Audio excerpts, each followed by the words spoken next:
کہا جاتا ہے کہ کسی علاقے میں قحط سالی پیدا ہو گئی۔ اس قحط سالی کی لپیٹ میں نہ صرف انسان بلکہ چرند و پرند سب اس کا شکار ہو گئے۔ مویشی مالکان بے حد پریشان تھے۔ اس دوران ایک مسجد کے مولوی نے جمعے کے خطبے میں نہایت یقین کے ساتھ یہ بات بتائی کہ اللہ کا نام لے کر یعنی بسم اللہ پڑھ کر دریا کو حکم دیا جائے تو وہ بھی نافرمانی نہیں کرتا۔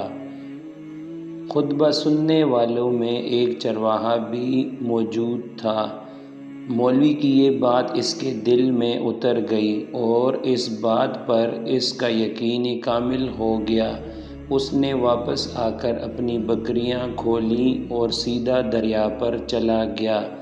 اونچی آواز سے بسم اللہ الرحمن الرحیم پڑھا اور دریا کو کہا وہ اپنی بکریاں چروانے کے لیے دوسرے پار جانا چاہتا ہے اور اسے کہا کہ مجھے اپنے اوپر سے گزرنے دے۔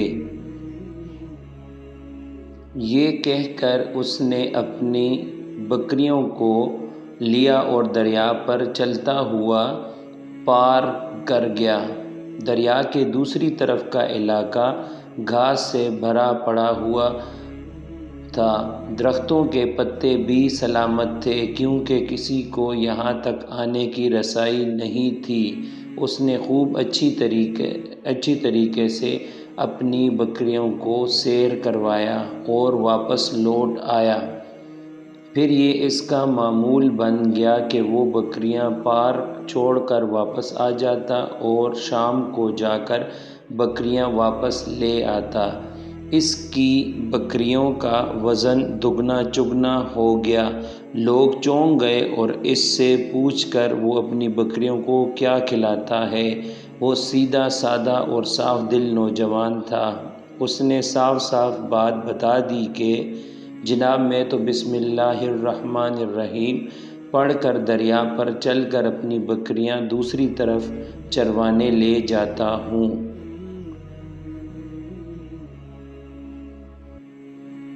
یہ بات سب نے سنی مگر کسی نے اس چرواہے کی بات پر یقین نہیں کیا کیونکہ یہ ناقابل یقین بات تھی۔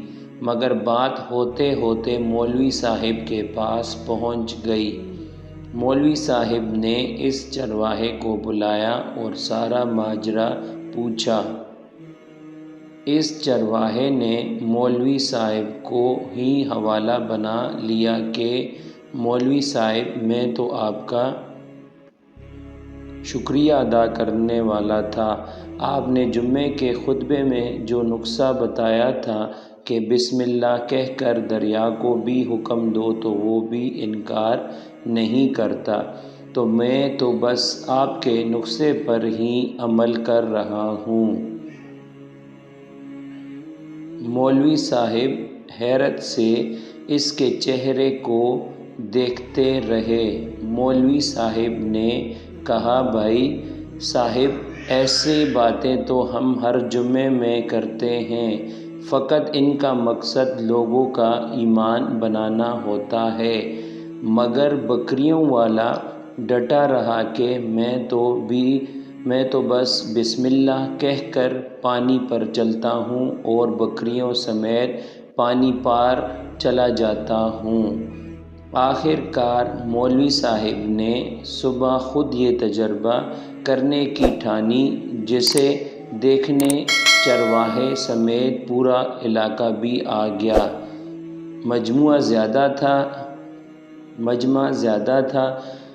مولوی صاحب نے ایک دو بار سوچا کہ انکار کر دوں کہ ڈوب نہ جاؤں مگر وہ جو مولوی صاحب کو کندھے پر اٹھا کر لائے تھے اب بھی جوش و خروش سے اللہ اکبر کے نعرے لگا رہے تھے اور مولوی صاحب کے حق میں تعریفیں کر رہے تھے۔ آخر کار مولوی صاحب نے اپنے ڈر کو دور کرنے کے لیے ایک رسا منگوایا۔ پہلے اسے ایک درخت کے ساتھ باندھا، پھر اپنی کمر کے ساتھ باندھا، پھر ڈرتے ڈھیلے ڈھالے بسم اللہ پڑھا اور دریا پر چلنا شروع ہو گئے، مگر پہلا پاؤں ہی رکھا تھا کہ پانی میں گر گئے۔ مولوی صاحب ڈبکیاں کھانے لگے اور پانی کے بہاؤ میں بہنا شروع ہو گئے۔ لوگوں نے کھینچ کھینچ کر باہر نکالا۔ مولوی صاحب کی اس حرکت نے چرواہے کو پریشان کر دیا۔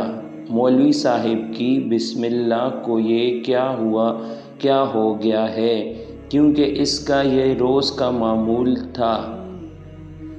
اس کے اپنے یقین میں کوئی فرق نہ آیا۔ اس نے بسم اللہ کہہ کر بکریوں کو پانی کی طرف اشارہ کیا اور خود ان کے پیچھے چلتا ہوا پار چھوڑ کر واپس بھی آ گیا۔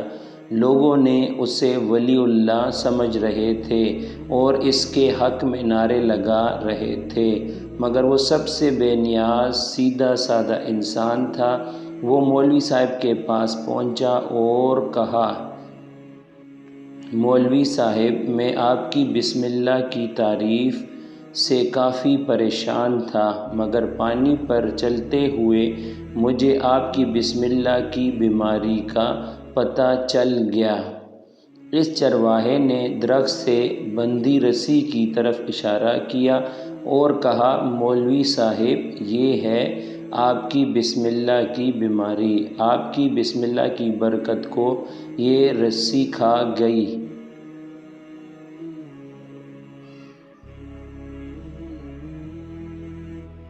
آپ کو اللہ اور بسم اللہ سے زیادہ اس رسے پر بھروسہ تھا، لہٰذا اللہ نے بھی آپ کو رسی کے حوالے کر دیا۔ پھر کہنے لگا، مولوی صاحب، آپ بھی کمال کرتے ہو۔ میں نے آپ کے منہ سے سنا اور یقین کر لیا، اور میرے اللہ نے میرے یقین کی لاج رکھ لی، مگر آپ نے اللہ کا کلام سنا مگر یقین نہیں کیا، لہٰذا آپ کو اللہ نے رسوا کر دیا۔ محترم عزیز دوستو، یہی کچھ ہمارا حال ہے۔ ہماری نمازوں اور دعاؤں کا حال بھی یقین سے خالی ہے۔